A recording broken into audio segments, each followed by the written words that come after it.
falamma jaa amruna, ketika datang azab kami itu, ketentuan kami datang dia azab tadi, ja'alna 'aliha safilaha, kami jadikan yang atas ini bawah, yang bawah ke atas. Tadi. Memang ada dalam tafsir Israiliyat itu, malaikat Jibril itu katanya dengan kepaknya itu dikoreknya tanah nih, tak bersisa tanah lagi, begitulah tafsir Israel, dikorek tanah tadi itu sampai sedalamnya tak ada tanah lagi, dengan kepak, dengan sayapnya itu diangkatnya tadi sampai ke langit. Itu tafsir Israiliyat, sehingga bunyi anjing dan kokokan ayam didengar oleh penghuni langit, semakin tinggi itu baru dihempaskan ke negeri tadi.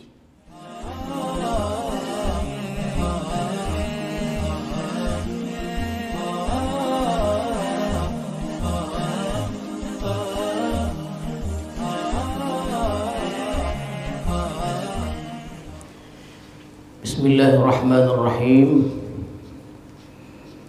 Assalamualaikum warahmatullahi wabarakatuh.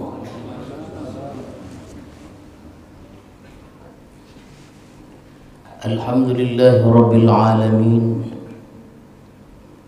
wassalatu wassalamu ala ashrafil anbiya'i wal mursalin wa ala alihi wa sahbihi ajma'in, amma ba'du. Tuan-tuan para khalifah, hadirin hadirat serta para tetamu sekalian, marilah kita bersyukur kepada Allah Subhanahu wa taala yang telah melimpahkan rahmat dan hidayahnya kepada kita semua, sehingga pada malam hari ini kita dapat meneruskan kajian tafsir kita. Mudah-mudahan Allah ridha dan memberikan rahmat kepada kita semuanya. Selawat dan salam kita ucapkan dan kita sampaikan kepada Rasulullah sallallahu alaihi wasallam beserta keluarga, para sahabat dan para pengikut-pengikut beliau. Mudah-mudahan kita mendapat syafaat Rasulullah di hari kemudian nanti. Amin ya rabbal alamin.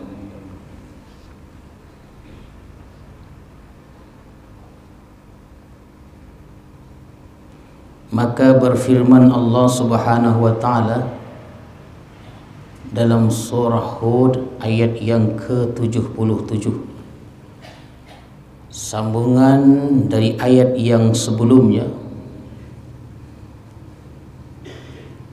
Firman Allah atau kata Allah, bismillahirrahmanirrahim, walamma ja'at rusuluna luta si'a bihim wa dhaqa bihim zar'a wa qala hadha yawmun 'asib.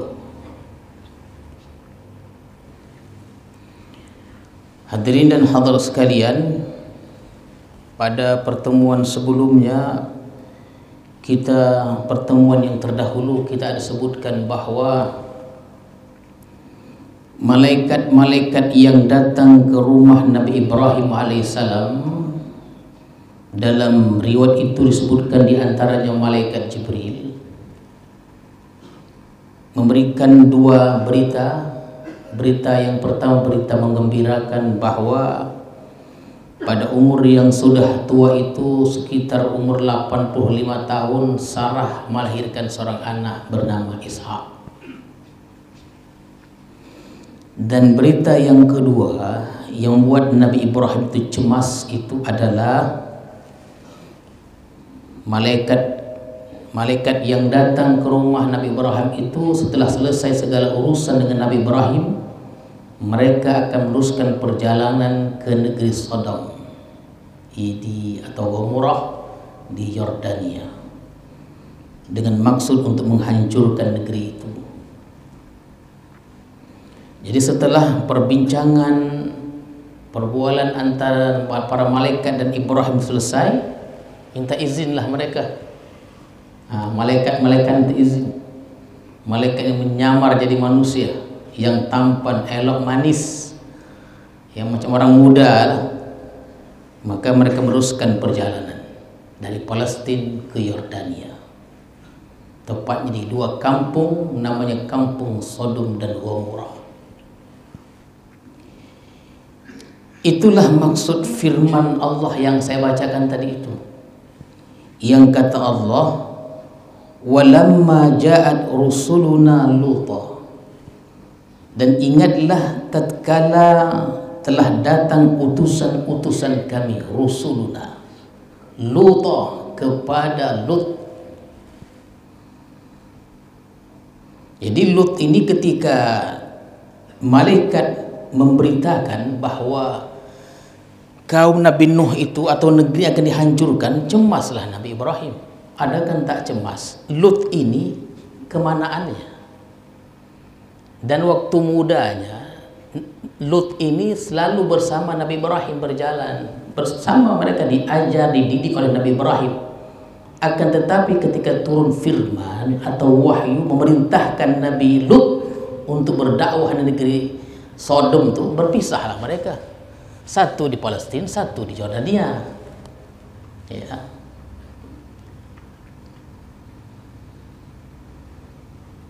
Jadi kata Allah, walamma ja'at rusuluna Luta, dan tatkala telah datang utusan-utusan kami kepada Lut, si abihim, dia tidak senang dengan kedatangan mereka nih, Lut nih, tak suka dia. Wadhaqa bihim zar'a, dan susah, sompik dadonya kedatangan itu. Memang ada satu riwayat yang mengkhabarkan bahwa malaikat ini ketika mau masuk negeri Sodom nih, di ujung kota tuh berjumpa dengan seorang anak gadis cantik. Rupanya ada Nabi Lut tadi. Nah, bertanya, sempat berdialog sebentar bahwa mereka akan datang ke rumah ayahnya. Adakah boleh? Biarlah aku minta izin dulu pada ayahku. Bergegaslah perempuan tadi. Bergegas, tak nyaman, takut. Dan sebenarnya ketika anak beritahu kepada ayahnya Lut bahwa akan datang tamu-tamu, ganteng-ganteng lah dalam bahasa Islam nih, tampan, bukan main, malaikat menyamar dia manusia. Jadi bukan yang datang, bukan manusia, malaikat. Lagak betul. Isawati Nabi Lut nih. Tapi beliau ini kan seorang yang baik, yang ramah. Beliau masih menerima tetamu tadi. Dan dalam riwayat itu sebutkan beliau sendiri yang menjemput tamu-tamu dari ujung kota, dibawa ke rumah. Jadi di sini sebutkan si abihim, tak suka sebenarnya dia dengan kehadiran mereka ini. Tak suka, maksudnya bukan tidak suka dengan datangnya mereka bertemu dengan beliau, bukan itu. Tak suka karena keadaan, situasi, kondisi yang tidak memungkinkan. Sebab kalau tahu penduduk negeri ini akan kedatangan malaikat-malaikat yang menyamar di manusia ini, bahaya. Nafsu dah dibun-ubun dah. Goma menengok jantan manis. Wadhaqa bihim, sampai zar'a, sampai dadonya. Macam mana lah ini. Tapi tamu mesti dihormati. Wa qala hadza yaumun asib, dan beliau berkata, Lut ini hari yang susah nih. Susah. Datang tamu ini memang menyusahkan. Menyusahkan bukan berarti tidak menghormati, kan bahaya. Jadi ketika di rumah itu sudah datanglah seperti malaikat-malaikat datang ke rumah Nabi Ibrahim, begitu jugalah malaikat-malaikat masuk dan bersembang, ngobrol lah, bercita-cita dengan Nabi Lut. Tapi dalam riwayat itu disebutkan bini Nabi Lut dia berkhianat. Jadi pengkhianatan istri-istri Nabi ini bukan dari segi moral, bukan. Khianat ini tidak beriman dia. Ya, bukan dalam hal-hal yang bersifat moral ya.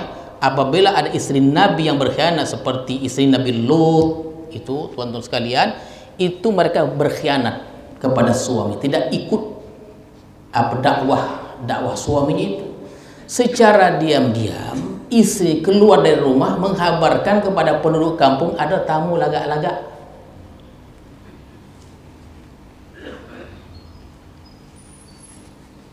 Anda aja begitu. Padahal itu tamu suaminya, tak peduli dia. Secara diam-diam istrinya tadi pergi ke kampung, ke negeri itu, ke kota, memberitahu bahwa sekarang ini sedang ada tamu, bukan main lagak-lagaknya. Begitulah. Mendongah lagak kau tadi, tak bahagia lah. Tuan-tuan sekalian, kaum Sodom ini, mereka ini berbuat banyak kejahatan-kejahatan, sehingga ketika mendengar berita ya, kita pun tak tahu apakah waktu itu ada siskamling sehingga terlepas, ada tamu masuk ke penduduk, terlepas dari pandangan itu, Allahu a'lam. Tapi yang jelasnya para malaikat sudah sampai ke rumah Nabi Lut. Begitu mereka mendengar berita dari istri Lut bahwa ada tamu yang hebat-hebat, yang tampan, yang ganteng, muda-muda lah, laga. Waja'ahu qaumuhu yuhra'una ilaih. Itu bahasa firman Allah itu begitu dia. Datanglah kaumnya kepada mereka, kepada Nabi Lut ni. Waja'ahu qaumuhu, datanglah kepadanya kaumnya. Sebaik mendengar amah kita semuanya. Begitulah bahasanya tuh. Mari kita datang ke rumah Nabi Lut. Kau tak pakai dengan diam-diam aja dia katanya. Mari kita datang. Di sini sebutkan waja'ahu qaumuhu yuhra'una ilaihi. Tergesa-gesa, sosak napeh kau, nafsu dah dibun-bun. Tak berketentuan.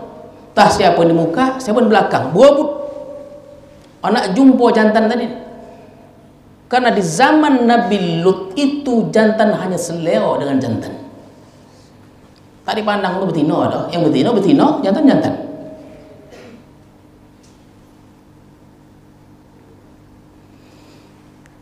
Dan kata Allah, wa min qablu kanu ya'maluna sayyi'at, dan sebelumnya itu ya'maluna sayyi'at, mereka tu berbuat kejahatan-kejahatan. Jadi kaum Nabi Lut yang kafir ini bukan satu dua kejahatan yang mereka buat, banyak kejahatan-kejahatan. Ada orang datang, dirampoknya. Siapa nak buat? Dirampoknya, dicurinya, segala macamnya lah dibuatnya. Dihinanya, dianiayanya. Tak ada yang kuat. Yang kuat dialah yang berkuasa.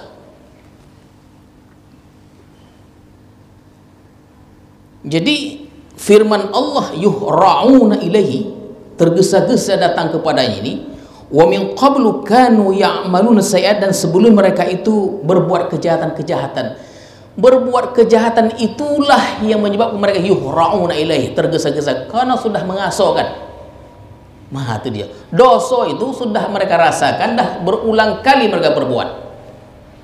Dan ada perkumpulan-perkumpulan itu. Suka sesama jenis. Karena mereka sudah merasakan itu, bukan sekali dua kali, berulang kali, dan kesodapan mendengar berita ada orang tampan datang, apa tak yuhra'una ilaihi, tergesa-gesalah, berlumba-lumba datang, tak berketentuan.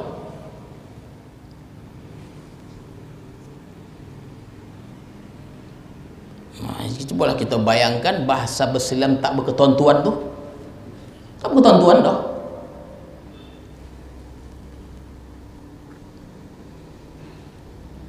Taulah Nabi Nuh bahawa yang menghabar isteri dia tak ada lain lagi, bini itulah dia yang menyulahnya itu.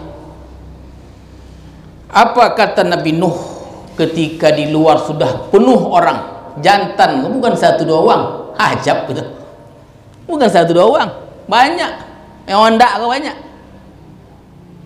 Anak dia buat lah tu, tak peduli dia. Qala ya qaumi, kata Nabi Lut, wahai kaumku. Berkata Lut, wahai kaumku, haulai banati, itulah anak-anak perempuanku.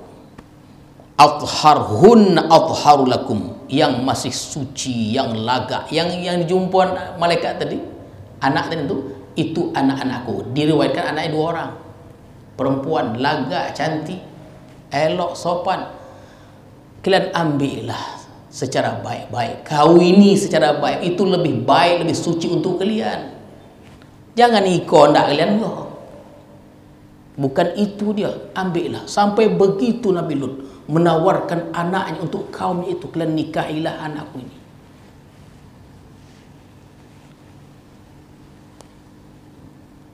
Fattaqullah, kata beliau, takutlah kepada Allah. Wala tukhzuni, jangan engkau hinakan aku, fi dhaifi, di hadapan tamu-tamuku ini. Memanglah Nabi Lut sangat menghormati tamu, ya, tidak maulah dihinakan seperti itu, kecuali orang yang tidak pernah menghormati tamu, lainlah citanya. Sampai ada keluar perkataan, alaysa minkum rajulun rasyid, tidak adakah di antara kalian ini ada orang yang berakal, yang akal yang elok, yang sehat, yang cerdik? Tak ada, semua dah keserupan dah. Ya. Tak butuh tuan dah. Bawa menongah nah. Baru menengok ada menongah. Mau nongah alu tampan-tampan, lagak-lagak, muda, manis-manis sepuang tu. Dah tak butuh tuan. Ditawarkan kepada mereka anak, itu lebih suci, lebih baik untuk kamu. Jangan takutlah kepada Allah, jangan hinakan aku di hadapan tamu-tamuku ini. Tidakkah dia ada di antara kalian yang punya akal yang sehat? Tak peduli dah, tak ada peduli. Ya. Apa jawab mereka? Ya tuan-tuan sekalian, uang kalau dah sampai dia bunubun tu, tak ada nasihat gitu dah. Macam mananya handal memberi nasihat tu, indahnya kata-kata, tak didongal gitu dah. Apa kata kaumnya itu? Qalu, berkatalah mereka, laqad alimta ma lana fi banatika min haqq. Mereka berkata, sesungguhnya engkau sudah tahu bahawa kami ni tak perlu anak betina tu. Tak perlu. Malana fi banatika, laqad alimta, sesungguhnya engkau sudah tahu, malana fi banatika min haq, bahwa kami tidak memerlukan anak-anak perempuanmu itu. Wa innaka la ta'lam, dan sesungguhnya engkau tahu Lut apa yang kami mau. Kami datang ni engkau tahu, saya pura-pura lagi. Tahu engkau ni apa ndaknya, jantan tu lah.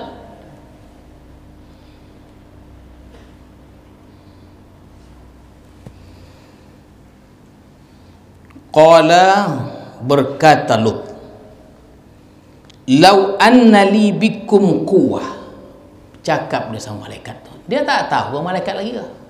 Tak tahu. Itu nabi yang hebat. Datang malaikat, tak tahu dia itu malaikat. Kita yang ibadah biasa-biasa tahu itu malaikat. Heran gitu tuh. Malaikat tu katanya. Nabi Lut pun apa ibadahnya? Nabi tak tahu itu malaikat. Tak tahu itu malaikat.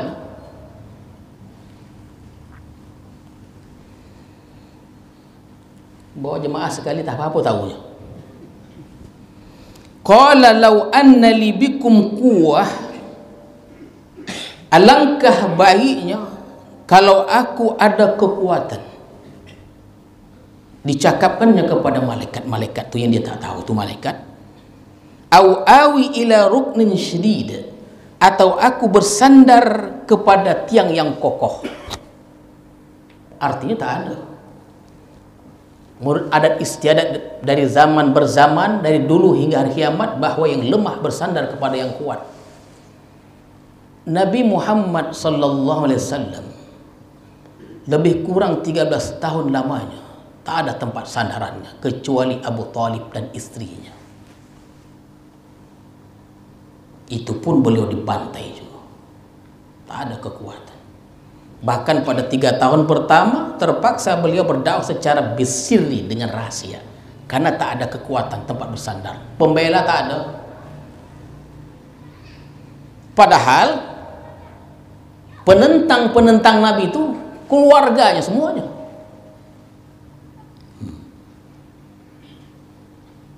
Macam mana dia? Abdul Manaf nih, Abdul Manaf itu punya anak 4. Abdul Manaf, bukan Abdul Manaf, Abdul Manaf.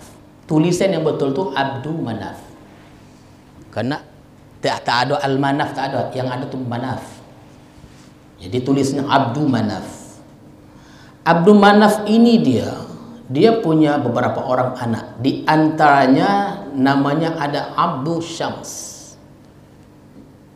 Yang kedua Hashim. Ini komba, lahir komba kok. Abdul Syams, kemudian Hashim, komba.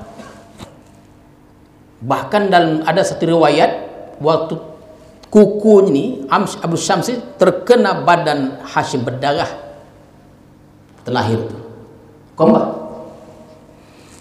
Abdul Syams ini lahirlah Umayyah, lahirlah Abu Sufyan, lahirlah Muawiyah, lahirlah Yazid. Hashim ni pula lahirlah Abdul Muttalib, Abu Talib, Hamzah, Abdullah dan lain. Lahirlah Muhammad sallallahu alaihi wasallam, Ali bin Abi Talib. Adik-adik. Begitu dia. Tak ada sandaran Rasulullah yang menantang itu semuanya, dia juga dari jalur Abdul Syams. Tak ada. Yang pada akhirnya diperintahkan untuk hijrah, untuk menjadi sandaran. Mana dia? Suku Aus dan Khazraj. Di mana? Di Madinah. Bersandarlah Rasulullah kepada mereka dan Rasulullah sebut mereka Al-Ansar. Maka terkenalah ada Ansar, ada Muhajir. Muhajir orang yang hijrah, Ansar pembela Rasulullah, orang yang menempati negeri atau kota Madinah itu. Di mana dapat sandarannya? Di Madinah. Di Mekah tak ada pembela. Semuanya menyudutkan Rasulullah sallallahu alaihi wasallam 13 tahun lamanya. Tapi Rasulullah bersabar dan berhasil. Hijrah bukan takut dari kematian, bukan lari dari ketakutan, tapi untuk mencapai kemenangan. Dan ternyata dalam tempoh 10 tahun Mekah dapat dibuka kembali dan dihancurkan semua berhala-berhala yang jumlahnya tidak kurang dari 360 Tuhan yang bergantungan di tiap sudut Ka'bah itu. Itulah kata Nabi Lut, au awi ila ruknin syadid, atau aku ni kalau aku ada kekuatan bersandar ke atas, ada sandaran yang kuat, tiang yang kokoh, bolehlah. Aku tak ada pembela macam mana tu. Tapi walau bagaimanapun wahai tetamuku, aku tetap membela kamu dengan kemampuanku yang ada nih. Orang kalau sudah mengamuk, tak bisa lagi dah. Belajar silat itu hebat nah. Uang kena main parang dia, tak tersilatkan lagi dah. Tak tersilatkan lagi dah. Dilalui lola dia, ada bahasa lola namanya. Di lola pang tu tak tersilatkan lagi dah. Ikon di luar aku dah tak menonton. Tak menonton dah ganggu kepala dah. Bila lagi kau? Kekhawatiran Nabi Lut itu diketahui oleh para malaikat. Dia biarnya dulu, kan begitu dia. Assalamualaikum, Lut, kami malaikat gaya, bukan begitu dia. Tak sodap cerita tu nanti. Tonang aja malaikat. Tak diberitahunya. Seperti mereka datang ke rumah Nabi Ibrahim. Tonang aja dulu. Diambilnya makan makan tu, tapi makan tak terambil. Kan goca Nabi Ibrahim. Begitu juga di rumah Nabi Lut. Ketika melihat kegusaran itu, kekhawatiran itu tampak di raut wajah Nabi Lut ini, maka berkatalah mereka. Baru bercakap malaikat tadi. Begitu dia. Dia buat yang kita gocah dulu. Memang tak ada kekuatan. Itu kalau dibuka pintu tu, apa tah? Tak berketentuan yang masuk. Qalu, berkatalah. Siapa yang berkata? Malaikat-malaikat tadi. Ya Lutu. Oh ya, wahai Lut. Ya, begitulah bahasanya itu. Ya Lut, inna rusulu rabbika layasilu ilaik. Wahai Lut, kami ini utusan-utusan Tuhanmu. Wah, kan hebat utusan-utusan Tuhanmu. Tuhanmu itu sayang kali pada engkau. Kami ini utusannya. Kalau dia sayang pada engkau, diutusnya kami datang kepada engkau ini. Mogah di situ tuh. Timbullah mogah tadi. Kata mereka, layasilu ilaika, menggunakan harful lan. Lan itu sekali-kali mereka tidak akan sampai kepadamu. Tak akan, jangankan nak membunuh, mengaku tak bisa. Tak akan sampai. Layasilu ilaika, sekali-kali mereka yang ramai di luar tu tak akan bisa sampai kepadamu.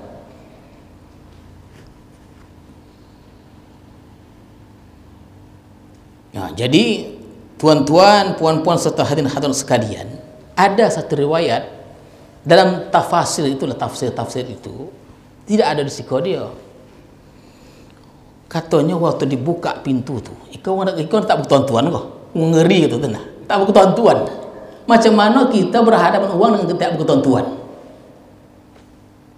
Betul kata malaikat tu, ketika dibuka pintu tu, malaikat katanya turun dulu, entah menyiramkan pasir, entah megang kepala mereka tu, buta semuanya. Mereka, jangankan Nabi Lut, dinding pun tak tengok mereka. Itu ada ilmunya tu. Itu ianya. Kadang-kadang yang cinta-cinta gitu, itu dicari-cari tu. Iya, kita heran gitu dicari ya. Apa ilmu itu? Kenapa? Supaya naik motor tak bayar. Dulu beskop banyak. Macam mana ke berdua? Syarat nanti tangan kau pegang tangan kau. Kau diam aja. Yang penting ku pegang tangan, ikut aku. Kenapa? Tak bercakap, dia diam. Tenganga mulutnya katanya. Kalau ilmu itu goma betul. Ada kan menuntut ilmu supaya tak bayar ongkos. Ganjil tu. Uang kalau minta bayar, kita tidak minta bayar, kita bayar dia. Itu jerih payah dia. Berdoa, ya Allah, mudah-mudahan aku tak bayar ongkos kau.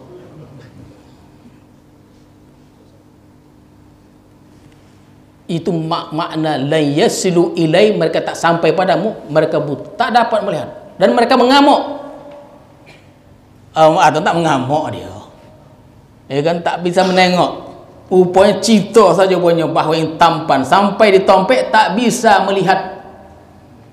Awas kau Lut ya esok. Biar kau rasa esok ni macam mana pedihnya apa kami, siksaan kami. Apa yang telah kau buat kepada kami ni, sehingga kami tidak bisa melihat apa-apa ni. Nabi Lut tak tahu apa. Ketika mereka pintu dibuka, mereka tidak bisa melihat, maka kata Allah Subhanahu wa taala, fa asri bi ahlika bi qit'in minal lail. Keluar dari pintu belakang.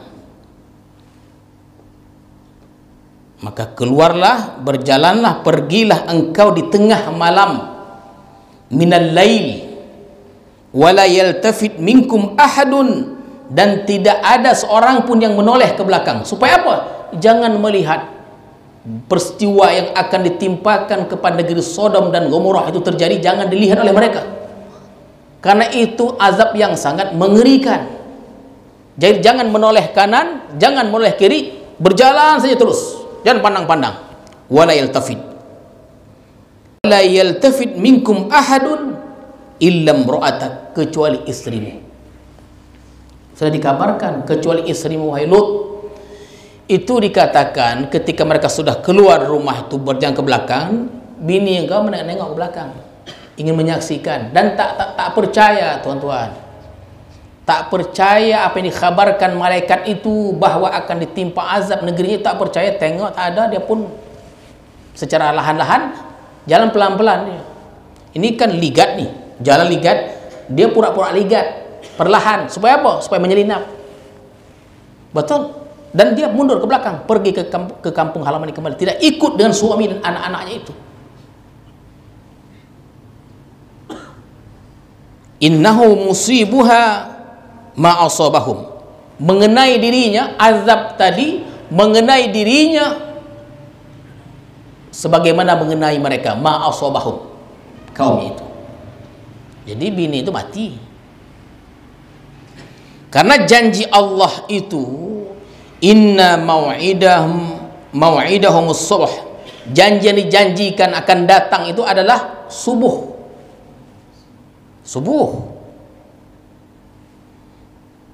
Jadi yang datang tadi sudah menjelang maghrib tuh, yang datang ke rumah Lut tadi di waktu maghrib menjelang malam.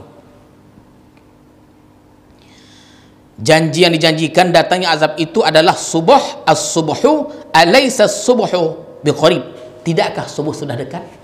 Sudah dokek dah, maka disuruh keluar dari rumah itu.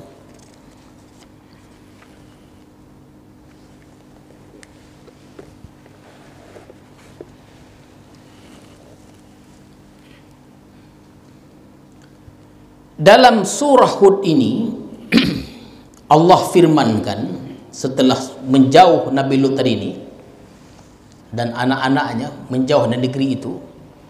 Nah, dia ada dua negeri, kampung yang berdekatan, namanya Sodom dan Gomorrah di Jordania. Sekarang tuh namanya Laut Mati, Buhairatu Lut namanya, Danau Lut. Ya, Danau Lut. Ada sekarang namanya Al-Bahrul Mayyit, Laut Mati. Kadar garamnya tinggi. Orang kalau mau berenang tak tenggelam dia, terapung aja. Tak ada kehidupan di danau itu, di laut itu katanya tak ada kehidupan. Karena kadar garamnya tinggi. Kita pun kalau datang ke sana terapung-apung gitu. Ya, macam sabut. Itu dahsyat. Kesan itu sampai sekarang ada, bekasnya ada. Jadi macam mana cara Allah mengazab negeri itu? Kata Allah setelah menjauh Nabi Lut tadi, falamma jaa amruna, ketika datang azab kami itu, ketentuan kami datang dia azab tadi, ja'alna 'aliha safilaha, kami jadikan yang atas ini di bawah, yang bawah ke atas. Tadi. Memang ada dalam tafsir Israiliyat itu, malaikat Jibril itu katanya dengan kepak itu dikoreknya tanah nih,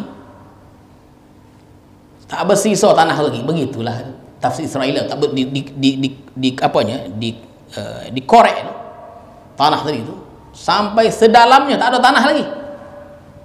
Dengan kepak, dengan sayapnya itu diangkatnya tadi sampai ke langit. Itu tafsir Israiliyat. Sehingga bunyi anjing dan kokokan ayam didengar oleh penghuni langit, semakin tinggi itu, baru dihempaskan ke negeri tadi. Dan sebelumnya itu, tuan-tuan sekalian, kata Allah, wa amtarna 'alaiha hijaratan min sijjin mandud, dan kami kami hujani negeri itu, atas negeri itu, hijaratan, batu-batu, min sijil, yaitu dari tanah liat yang beriring-iring, berterusan, tak berhenti dihujan dengan batu-batu. Kita kena hujan aja, kita mencari tempat berteduh, mencari payung gitu, ya kan, di bawah kolong itu. Takut kena hujan, ikut batu, datang batu, kau bukan datang ke dihujamkan batu tadi. Kalau kau mati, setelah mati itulah dibalikkan tanah tadi. Ya, jadi banyak tuh kan yang tadi kalau digali itu banyak manusia tuh. Jadi tuan-tuan, puan-puan serta hadirin hadar sekalian, teringat kita satu kisah, ada satu negeri namanya Pompei. Tuan-tuan tuh bisa dicek itu ditengok Pompei itu di Romawi kuno, sekarang letaknya di Italia. Pompei, letusan gunung itu, vulkanik itu bertonton, itu abunya itu menutupi. Setelah 2000 tahun baru ditemukan sekitar 16.000 orang yang tertimbun. Yang tertimbun tuh dengan takdir Allah, ditimbun dengan vulkanik tadi, debu-debu abu-abu tadi itu, awet lagi manusia tuh. Hampir rata-rata yang tertimbun dalam keadaan begitu. Apa kesalahan mereka kaum Pompei ini, penduduk Pompei? Jantan goma dengan jantan. Apa hukumannya? Iya. Para sahabat berbeda pendapat. Orang yang seperti ini hukumannya dijatuhkan dari tempat yang tinggi sampai mati. Yang kedua, dimasukkan ke dalam soma, dibakar sampai mati. Dosa bukan tanggung. Dosa di zaman Nabi Lut belum pernah dilakukan orang sebelumnya. Dan diteruskan di zaman negeri Pompei itu, Pompei. 16.000 orang mati tertimbun vulkanik dia, gunung tadi, meletus je. Tak sampai melahirkan diri, tertimbun semuanya. Setelah sekian itu berumur 2000 tahun, tapi nampak lagi. Awet pula tuh manusia-manusia itu yang Allah azab itu. Dan rata-rata ditemukan dalam keadaan begitu. Itu dia. Dahsyatnya hukuman Allah itu. Disebutkan wa amtarna 'alaiha hijaratan, kami hujani atasnya negeri itu hijaratan, batu-batu min sijil, dari tanah liat, mandud, beriring-iring, berterus-terusan datangnya batu itu.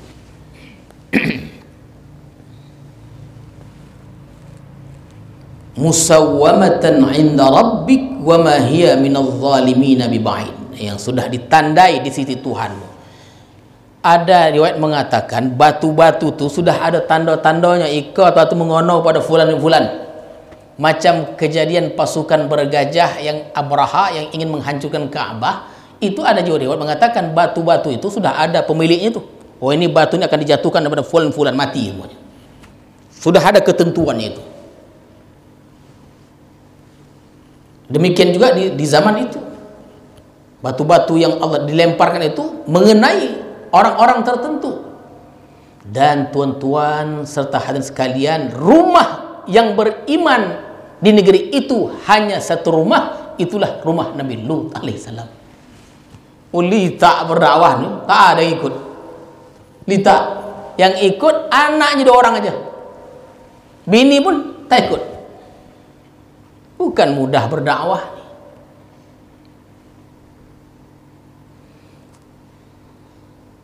Wa ma hiya minadh dhalimin biba'id. Ini orang-orang zalim tidak jauh dari ini. Artinya peristiwa-peristiwa seperti ini, tuan-tuan sekalian, di segala zaman ada. Di segala zaman semenjak itu sampai berbangkit ada. Dan kezaliman itu akan dibalas Allah dengan azab yang sangat pedih. Baik, kita sambung sikit lagi ya. Satu nabi lagi. Itu Lut, Nabi Lut alaihissalam. Kata Allah pula, wa ila Madyan akhahum Syuaibah, dan kepada Madian saudara mereka Syuaib. Apa maksudnya itu? Jadi Syuaib ini itu adalah penduduk Madian. Ya, Madian ini perbatasan Hijaz dan bukan Yordania tapi Syria. Sekarang ini Syria dia. Ya, Madian ini. Madian ini nama kabilah juga, nama kota juga. Bahkan dalam satu pandangan dikatakan Madian ini salah seorang anak Nabi Ibrahim alaihissalam. Ada yang pendapat mengatakan istri Nabi Ibrahim bukan Sarah saja, bukan Hajar saja, ada yang lain lagi. Inilah keturunannya, Madian. Tapi yang jelasnya Madian itu nama kabilah dan nama kota, tempat di mana Nabi Syuaib diutus oleh Allah. Siapa dia? Mertuanya Nabi Musa. Gelar yang diberi pada Nabi Syuaib Khatibul Khutobah. Dari nabi ke seluruh nabi itu yang pandai bercakap, berpidato, Syuaib ini orangnya. Gelarnya khatibul khutbah, pemidatu yang handal hebat, beliau lah. Ada mukjizatnya? Ada. Apa di antaranya? Tongkat ini dikasih pada Musa tuh, menantunya tuh, yang segala macam bisa dijadikan. Tongkat itu Nabi Syuaib bawa ini dari mertuanya, anaknya bernama Safura. Maka Nabi berdoa tu, ya Allah, Allah ma'alif bainahuma kama alafta baina Musa wa Safura.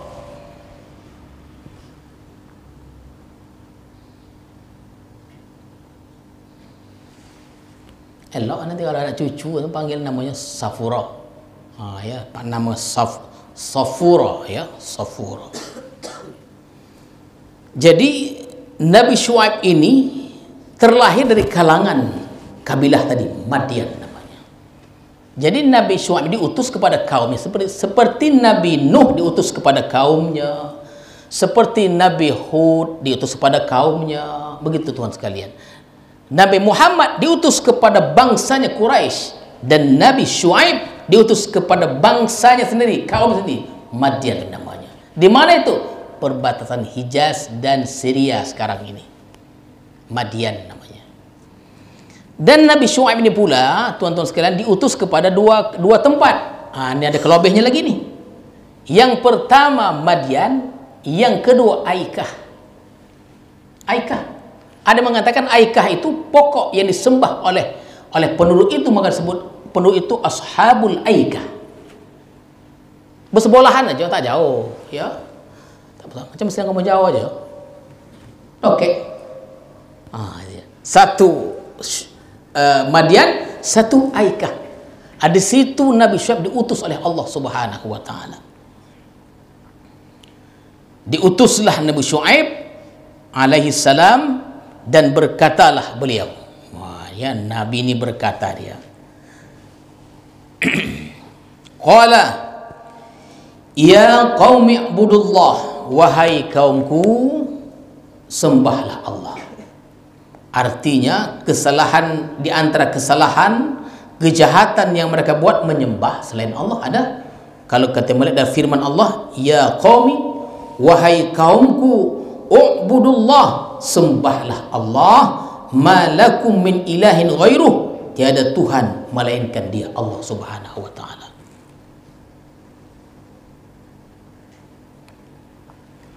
Wala tanqusul mikyala wal mizan, jangan engkau kurangi sukatan dan timbangan. Lain pula kelakuannya, ya, kelakuannya lain.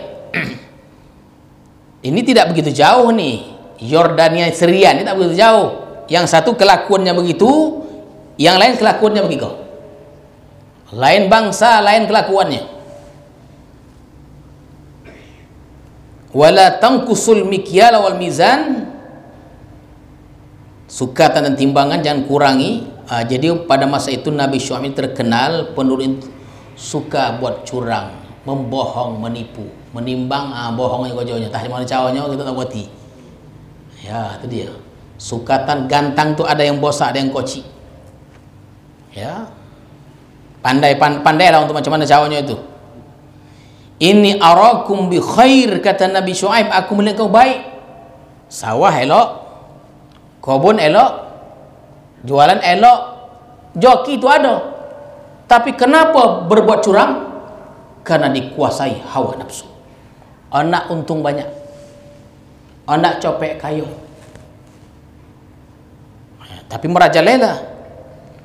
Kata Nabi Syuaib alaihissalam, wa inni akhafu alaikum, maka ditakuti mereka ini, kata beliau, sesungguhnya aku khawatir, aku takut akan menimpamu azab di hari yang meliputi, hari yang mana engkau tidak bisa lari, di azab semuanya akan mati.